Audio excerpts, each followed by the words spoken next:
వీళ్ళు రోడ్లు ఎందుకు వేసుకుంటున్నారు? రోడ్లు వేసుకునేటటువంటిది వాళ్ళ యొక్క బైరటీసు, వాళ్ళ యొక్క బొగ్గు, వాళ్ళ యొక్క త్వరగా రవాణా చేసుకోవటానికి, తర్వాత దాని మీదకు మనం వెళ్తే మన జేబులు లూటీ చేయడానికి తప్ప ఇది చేసేటటువంటిది ఖచ్చితంగా ఇక్కడ జరుగుతుంది ఏంటంటే పెద్ద పెద్ద కార్పొరేట్ సంస్థల్ని, పెట్టుబడిదారుల్ని పోషించడానికి ఈ ప్రభుత్వాలు ఉన్నాయి తప్ప మళ్ళీ వీళ్ళు ఇచ్చే టోల్ ఫ్రీ దగ్గర వసూలు చేసే డబ్బులే మనకి 1000-2000 మొహాన కొట్టి 5 ఏళ్ళకు ఒకసారి ఓట్లు పొందుతారు, ఓట్లలో గెలుస్తారు. వీళ్ళు 5 సంవత్సరాల పాటు కార్పొరేట్ శక్తులకి, పెట్టుబడిదారుల యొక్క సేవ చేయడానికి లాక్కొని ఇవాళ హైవే రోడ్డు వేసిన తర్వాత మీకు దారి లేదని చెప్పి మమ్మల్ని అభివృద్ధి లేకుండా నేలకొండపల్లి నోట్లో మట్టి కొట్టారు. ఈ పాలకులు ఇప్పటికైనా సరే దీని గురించి ఆలోచించి నేలకొండపల్లి అభివృద్ధి కోసం రహదారి ఇవ్వాలని, ఎగ్జిట్ ఎంట్రీ ఇవ్వాలి. అంతేవిధంగా అక్కడి నుంచి కోతవేడి దగ్గరలో రైల్వే స్టేషన్ ఏర్పడుతుంది, దానికి కూడా ఫ్యూచర్లో దారి చాలా ఇంపార్టెంట్.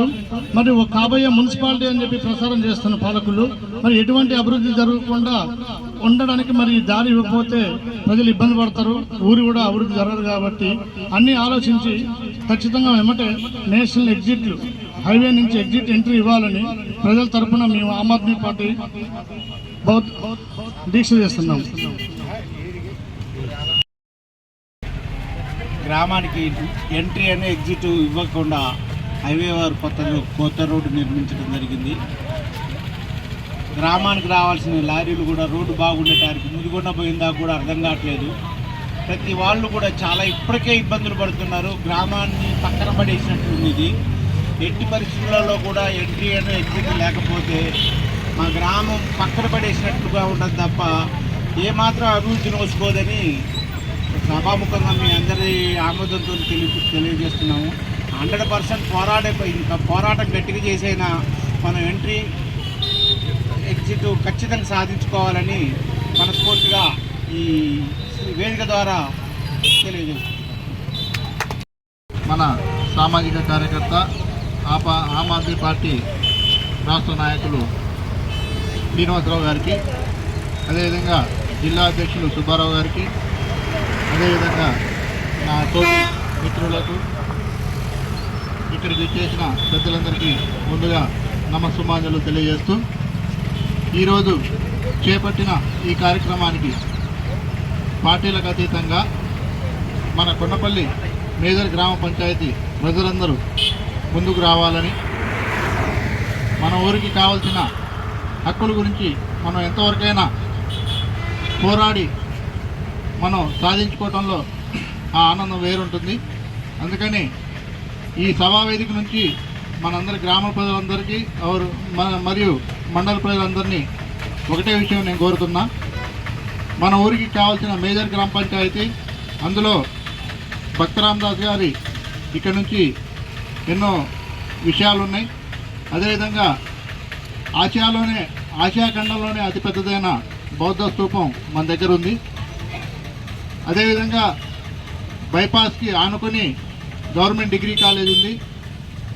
రాబోయే కాలంలో రైల్వే లైన్ కూడా అటు వచ్చే అవకాశం ఉంది. అందువలన ఇవన్నీ దృష్టిలో ఉంచుకొని మన నేలకొండపల్లి గ్రామానికి హైవే ఏదైతే వచ్చిందో, మన వ్యవసాయదారులు, మన రైతులు ఎవరైతే దానికి కావాల్సిన పొలాలు వాళ్ళు అర్పించుకున్నారో, వాళ్ళు జీవనాధారం ఏదైతే ఉందో ఆ జీవనాధారాన్ని కూడా వాళ్ళు మన ఊరు బాగు గురించి వాళ్ళు వదిలేస్తున్నారు. అందుకని ఈ సభావేదిక మీ అందరిని ఒకటే కోరుతున్నా, ఈ కార్యక్రమం మనం ఇంకా రేపటి రోజు పార్టీలకు అతీతంగా, కులాలకు అతీతంగా, మతాలకు అతీతంగా మన మండలానికి గురించి కావాల్సిన ప్రతి ఒక్క విషయాన్ని సాధించడానికి మనం అందరం ఏకతాటిపై ఉండి దీన్ని సాధించే వరకు మనం పోరాడాలని మీ అందరినీ అభ్యర్థిస్తూ నాకు ఈ అవకాశం ఇచ్చిన ఈ సభ అధ్యక్షుడికి కృతజ్ఞతలు తెలియజేస్తున్నాను. Thank you. నేషనల్ హైవేకి నేలకొండపల్లికి సంబంధించి ఎగ్జిట్ ఎంట్రీ ఇవ్వాలని చెప్పి ఆమ్ ఆద్మీ పార్టీ తరఫున నిరసన దీక్షకు కూర్చున్నటువంటి సోదరులకి సిపిఎం పార్టీ నేలకొండపల్లి మండల కమిటీ తరఫున అభినందనలు తెలియజేస్తూ ఉన్నాం. ఇది చాలా రోజులైతుంది పోరాటం స్టార్ట్ అయ్యి. కొన్ని పత్రికల ద్వారా కొంతమంది అధికారులను కలిసి వినతిపత్రం ద్వారా మాత్రమే ఇప్పుడు దాకా కార్యక్రమం నడిచింది, నిరసన తెలియజేసే కార్యక్రమం. ప్రత్యక్షంగా పోరాటంలో దిగింది మాత్రం ఆమ్ ఆద్మీ మన సోదరులు. అందుకే మేము కూడా సిపిఎం పార్టీ నుంచి రేపటి నుంచి జరగబోయే కార్యక్రమాల్లో ప్రత్యక్ష పోరాటాల్లోకి వస్తామని మీకు తెలియజేస్తూ ఉన్నాం. అదే సందర్భంలో ప్రభుత్వానికి కూడా విజ్ఞప్తి చేస్తూ ఉన్నాం. నేలకొండపల్లి అనగానే మనకి దాదాపుగా వేలాది సంవత్సరాల చరిత్ర గుర్తొస్తుంది. గతంలో నల్లకొండపల్లిగా ఉన్నటువంటి చరిత్ర, ఆ తర్వాత నల్లకొండపల్లి నుంచి నేలకొండపల్లికి మారి దాదాపుగా ఆసియాలోనే పెద్ద బౌద్ధ స్తూపం, మన దక్షిణ భారతదేశంలో కూడా పెద్ద బౌద్ధ స్తూపం ఉన్నటువంటి పర్యాటక ప్రాంతంగా కూడా నేలకొండపల్లి ఉన్నది. గోకినపల్లి అవతల మోర్లబండ దగ్గర మాత్రం దిగేదానికి అవకాశం ఉంది సర్వీస్ రోడ్డును ఉపయోగించుకొని. అంటే దాదాపు 10 కిలోమీటర్లు 12 కిలోమీటర్లు సర్వీస్ రోడ్డు ద్వారానే నేలకొండపల్లికి వచ్చే అవకాశం ఉంది తప్ప నేషనల్ హైవే మెయిన్ రోడ్డు నుంచి ఇక్కడికి దిగటానికి కానీ ఎక్కడానికి కానీ అవకాశం లేదు. ఇది ప్రభుత్వం ఇది గమనించాలి. ఇది మంచిది కూడా కాదు. అనేక దాదాపుగా ఇక్కడి నుంచి సత్తుపల్లి నుంచి లేదు ఖమ్మం నుంచి సూర్యాపేట రోడ్డు కూడా ప్రధానమైన గ్రామాలన్నింటికి కూడా ఎగ్జిట్ ఎంట్రీ ఇచ్చారు. మరి నేలకొండపల్లికి ఎందుకు ఇవ్వలేదో అర్థం కావట్లేదు. మేము అదాని గ్రూప్ ఆఫ్ కంపెనీ వాళ్ళని అడిగాము, ఏంటి అని అంటే మేము పరిశీలిస్తూ ఉన్నాం, అధికారులు ఇక్కడ ఆచల్లగూడ స్టేజ్ దగ్గర ఇవ్వమంటారా లేకపోతే ఆచల్లగూడెము కూసుమంచి రోడ్డు మధ్యలో ఇవ్వమంటారా, మాకు ఫైనల్ కాలేదు, అది చూస్తామని చెప్పారు. చెప్పిన తర్వాత ఇప్పుడు ఆ 2 దారులు కూడా తాత్కాలికంగా ఉన్నట్టు వాటిని మూసివేశారు. అంటే ఇప్పుడు అసలు మామూలు వచ్చే రావటం దారి అనేది లేకుండా పోయింది. పైనంపల్లి దగ్గర ఉన్నటువంటి టోల్ గేట్ దగ్గర దిగి మళ్ళీ 2 కిలోమీటర్లు వెనక్కి రావాలి, లేదంటే నేలకొండపల్లికి హైవే మెయిన్ ఎంట్రన్స్ నుంచి దారి లేకుండా పోయింది. ఇది మంచిది కాదు. ఇది ప్రభుత్వం మంత్రి గారు నేషనల్ అథారిటీ హైవే అథారిటీ దృష్టికి తీసుకుపోవాలి. దీనికి సంబంధించినటువంటి నేలకొండపల్లికి సంబంధించినటువంటి ఎగ్జిట్ ఎంట్రీ ఇచ్చే విధంగా చేయాలని కోరుకుంటూ ఇక్కడ సోదరులు కూర్చున్నటువంటి దీక్షలో మేము మళ్ళీ ఒకసారి చెప్తా ఉన్నాం, నేలకొండపల్లి సిపిఎం పార్టీ మండల కమిటీ వైపు నుంచి మేము ప్రత్యక్ష పోరాటంలోకి మీతో పాటుగా కలిసి మాతోని కలిసి వచ్చే శక్తులను కూడా కలుపుకొని రేపటి నుంచి కార్యక్రమాల్లో ఉంటామని తెలియజేస్తా ఉన్నాం. మండల ప్రాంత ప్రజలకు తెలియజేయండి. ఈరోజు నేలకొండపల్లి మండల కేంద్రంలో వసుమర్తి శ్రీనివాసరావు గారు మా ఊరికి దారేది అనే ప్రోగ్రాంతో ఒకరోజు దీక్షకి పూనుకోవడం జరిగింది. దీని ఉద్దేశం ఏంటంటే కేంద్ర ప్రభుత్వం జాతీయ రహదారులు నిర్వహిస్తూ మేము ప్రజలకి రవాణా మార్గాన్ని అతి సులువుగా అత్యంత సులభతరంగా రహదారుల్ని ఏర్పాటు చేస్తామని చెప్పేసి ప్రజాసొమ్ముతోటి రహదారులు ఏర్పాటు చేస్తున్నటువంటి పరిస్థితి ఉన్నది. ముఖ్యంగా ప్రజలుగా, రైతులుగా, ప్రజాస్వామికవాదులుగా ఆలోచించాలి.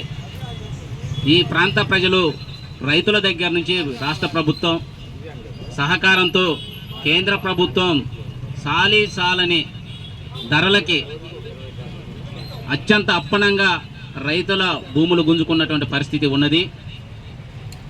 ఆ రైతుల భూములు గుంజుకొని రహదారులు ఏర్పాటు చేసి ఇవాళ ఆ రైతులు కూడా ఆ రహదారి మీద నడవటానికి వీల్లేదన్న సందంగా రహదారులు ఏర్పాటు చేయడం జరిగింది.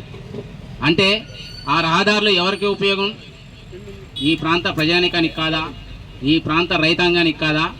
ఇవాళ ఈ రైతాంగం ఇచ్చినటువంటి భూములు మీరు అద్దాల కార్లు పోవటానికి లేదు, ఏ గ్రానైట్లు, బొగ్గు గనులు ఇవన్నీ దోసుకుంటే వీటన్నిటికీ రవాణా సౌకర్యం సులభతరంగా పోవటం కోసం ఇక్కడ నుంచి ఖమ్మం నుంచి కోదాడి 2 గంటలలో వెళ్తాం, అర్ధగంటలో వెళ్తాం ప్రయాణం. 2 గంటల ప్రయాణాన్ని అర్ధగంటలో సులభతరంగా చేస్తామని చెప్తున్నారు. కానీ ఎవరికి ఈ అద్దాల కారు ఎవరికి పోతున్నాయి? సామాన్య ప్రజలకి అందుబాటులో లేవు, ఈ ప్రాంత రైతాంగానికి అందుబాటులో లేవు.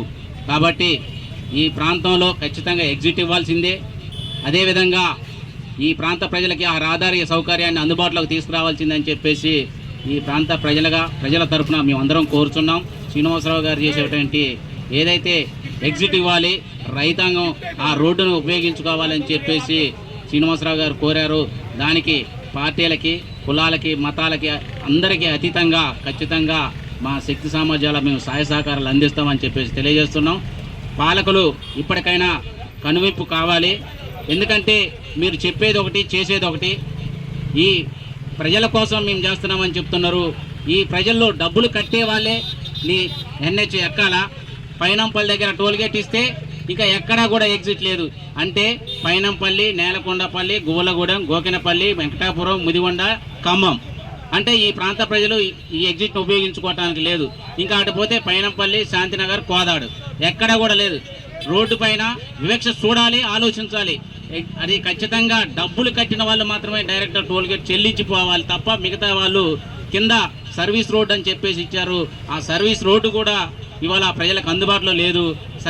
సర్వీస్ రోడ్డు వాళ్ళు ఇష్టానుసారంగా గుంతలు దూవారు, స్పీడ్ బ్రేకర్లు వేశారు. ఆ రహదారి సులభతరంగా లేదు. ఇది వివక్ష. పేదల్ని పేదలుగానే ఉంచుతున్నారు, ధనికులను ధనికులుగానే ఉంచుతున్నారు. ఆ రవాణా మార్గాలన్నీ కూడా ధనికులకి, పెట్టుబడిదారులకు సులభతరంగా ఉన్నారు తప్ప పేదలకు మాత్రం లేదు. ఈ వివక్ష డబ్బులున్న వాళ్ళే ఆ రోడ్ల మీద ప్రయాణం చేయాలి, డబ్బు లేని వాళ్ళు కింద రోడ్డు మీద ప్రయాణం చేయాలి అన్నట్టుగా కనపడుతుంది. కాబట్టి ఈ నేలకొండపల్లి చాలా అభివృద్ధి అయినటువంటి చాలా పేరున్నటువంటి ప్రాంతం ఇది. ఇక్కడ దక్షిణ భారతదేశంలో గలటువంటి బౌద్ధ స్తూపం ఉన్నది. అదేవిధంగా ఈ నేలకొండ ప్రాంతానికి చాలా విశిష్టత, పేరు ఉన్నది. భక్త రామదాస్ జన్మించినటువంటి స్థలం అని చెప్పేసి అందరం కూడా తెలిసినటువంటి పరిస్థితి ఉన్నది. కాబట్టి ఈ ప్రాంతాల్లో విదేశాల నుంచి కూడా అనేక మంది పర్యాటకులు వచ్చి ఈ ప్రాంతాన్ని సందర్శించినటువంటి స్థితి ఉన్నది.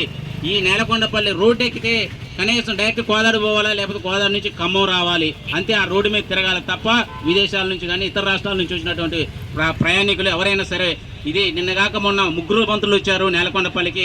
ఇది టూరిజం హబ్గా చేస్తామని చెప్పేసి అన్నారు.